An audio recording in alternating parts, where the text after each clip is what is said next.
Half welfare society کی شاندار کارکردگی رپورٹ جاری۔ ہارون آباد تحصیل رپورٹ میں قائم ہاف ویلفیئر سوسائٹی نے اپنی سالانہ کارکردگی رپورٹ جاری کر دی۔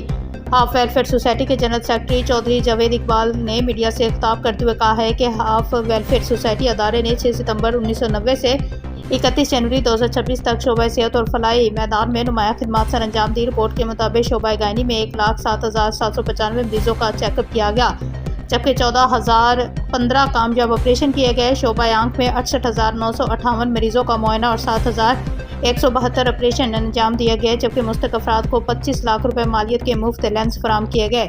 اسی طرح شعبہ ڈینٹل میں 29,422، شعبہ جنرل میں 2,06,525، شعبہ نفسیات میں 621، شعبہ ENT میں 1,469، شعبہ نیٹل میں 229 مریضوں کا چیک اپ کیا گیا۔ مجموعی طور پر اب تک 4,36,450 زائد مریض مستفید ہو چکے ہیں۔ ادارے کی جانب سے غریب اور نادار افراد میں کم داموں اور مفت ادویات بھی تقسیم کی گئی، جبکہ 2,330 بچوں کو قرآن پاک کی تعلیم فراہم کی گئی۔ 1,950 افراد میں قرآنی تراجم تقسیم کیے گئے اور 3,500 افراد کو مختلف معاشرتی مسائل پر آگاہی دی گئی، اور ہسپتال کی تعمیر و ترقی پر مخیر حضرات کے تعاون سے 4 کروڑ 10 لاکھ روپے سے زائد رقم خرچ کی گئی۔